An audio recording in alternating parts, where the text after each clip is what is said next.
couple of silly, goofy things I want to talk about that I just enjoy about this movie. Um, One of them is the Keys at one point when he goes into the boss's office. He doesn't have a jacket on, and the boss is like, "Is it too hot in here for you?" Because he wants him. He's making fun of him because he wants him to dress better at work. That's hilarious because, of course, to me and to modern day eyes, Keys looks overdressed. He's got like because he's wearing suit pants and nice shoes. He's got a vest. He's got a tie. He's got a pocket watch. He looks good. He's like put together well. He looks very professional, but he just does. He just took his jacket off. But like in this world, you're supposed to dress so formally at work that just taking your jacket off is informal. Like nowadays, people go to work in t-shirts. I've 100% taught in a t-shirt before at BNCC, particularly when it gets too hot in some of those classrooms. So it just cracks me up, this little old-fashioned costume detail, but blink and you'll miss it. Keys is supposed to be this weird, informal guy. Like, he's not like a buttoned up, serious suit guy. He's like this, like in a modern day movie, he would dress like crap. But the version of dressing like crap in 1944 is he doesn't have a jacket, but he has a vest and a tie and like a pocket watch and slacks and nice shoes. But in a modern day movie, they would have him just dress like total shit. But that's shitty dressing in 1944 in an office. The other thing is just a simple thing. It's callbacks. These repeated gestures. Human beings like repetition. If you've ever played a game with a baby or a very small child, they like to do the same thing over and over and over. Peekaboo, peekaboo, peekaboo. They love it. Little kids fucking love that shit. And it drives adults crazy because adults get bored real quickly doing the same thing over and over again. But do they? People will go see superhero movies, so many of them, even though they're all extremely similar. People enjoy, like babies enjoy, repetition. They want to see the same thing over and over again with some slight variations. And then you go, ooh, that's the same, but a little bit different. That's fun. This movie has a great, it provides a sense of structure. It provides a rhythm, like in music. And once you get the pattern, when there's a variation on the pattern, it feels important and significant. Just like going real slow in 2001, suddenly at the end of the movie, it goes too fast. It feels significant and important. There's a great little simple pattern in this movie, and everybody knows it. If you've ever seen the movie, you're not going to miss it. But Keys smokes, but he can never find. He never has anything to light it with. And so like 4 times in the movie, Keys puts a cigar and Neff lights it for him. And Keys puts a cigar and he can't find the matches and Neff lights it for him. And at one point he says, "I don't like matches. They explode in my pocket." Because Keys is like an intense little dude who would set matches off. In the old days, you could rub matches against like stone, a wall, and they would light up. Now we have safety matches that don't do that. So Keys says he doesn't have matches. So Neff is constantly lighting Keys' cigar. And then at the end of the movie, as Neff is dying, Neff wants one last cigarette before he dies, and Keys lights Neff's cigarette. And that's nice that Neff was lighting Keys' stuff the whole time, and then at the end, Keys lights Neff's. What's the significance? What does it mean? It doesn't really mean anything.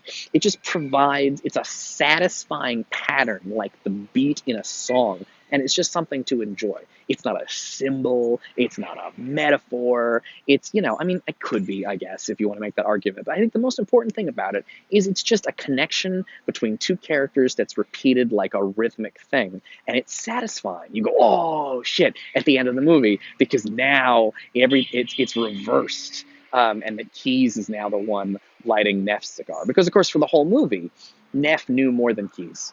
And then at the end of the movie, now Keys is all caught up and now knows more than Neff because he knows that Neff's going to die. So this is it suggests a reversal, and it's just a very nice little detail. Okay, cool.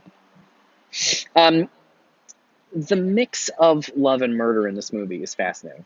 They amount to basically the same thing. The love murder stuff in the film, like Stanwyck and Neff's first. I'm sorry, you've noticed this, but I keep switching. Sometimes I use the actor's name, sometimes I use the character's name. So you're going to want to know who the actors are and the characters when you watch these videos, because I'm unlikely to fix that.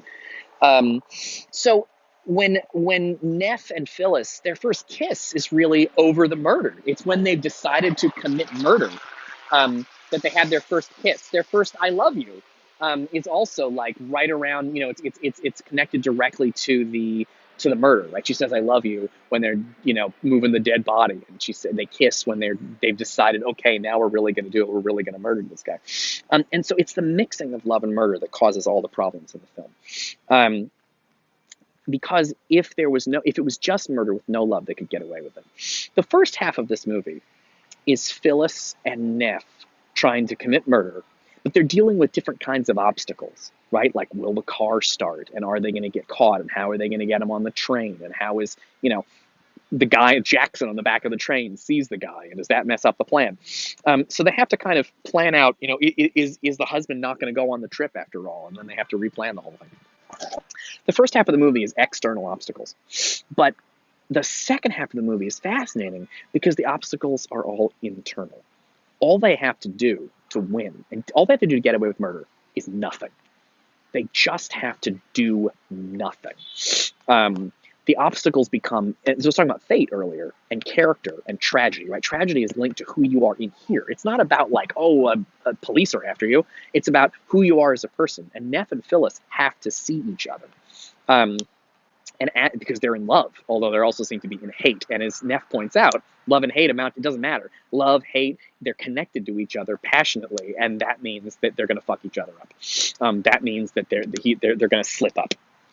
So all that, so they want to see each other because they're in love. But of course, Keyes is going to have her followed, and he's going to catch her, and this is going to end everything. And he says it's the mix of love and money that's deadly. Cool. Okay. All right, I'm doing, squirrel, big squirrel. Okay, cool. This is going pretty good. What else do I want to talk about? Okay, let me introduce a key idea before I move on. I just want to introduce the idea of a doppelganger. Doppelganger is a German word. It means double goer. A doppelganger is a person who looks just like you, but is not you. It can be similar. It can be like an exact ghost double. But a doppelganger is like somebody like you, but not you. If you've seen the movie Us, for example, it's all about doppelgangers. There's something creepy about it. I mentioned this when I was talking about Blue Velvet and doubling. So I already talked about this, so I don't have to do a whole thing here. This movie doesn't have clones, and it doesn't have ghost doubles. But it does have these similar characters who are like weirdly interchangeable. And it's an important thing to notice, but like there's something creepy about you're going to murder somebody and then you're going to dress up like the guy you're going to murder. That's like a doppelganger situation. A doppelganger is like the doppelgangers are often deadly ghosts or deadly doubles. And in this case, that's exactly what it is. It's the murder victim is copied by the murderer who is going to replace him. And of course, Neff is going to replace Phyllis's husband on the train, pretending to be him, but he's also going to replace him in the bedroom with Phyllis because he's going to get the girl that used to be the husband gets killed and then Neff gets his wife. So it's there's a lot of doppelgangery stuff going on in this movie. And it keeps going in quite a kind of big way. And I don't have much more. Oh, but let's do this. Look at Phyllis. Now, Phyllis does not appear to have a doppelganger in this movie, but she does, which is that Phyllis used to be the nurse for her husband's dying wife. And Lola thinks that Phyllis killed the wife.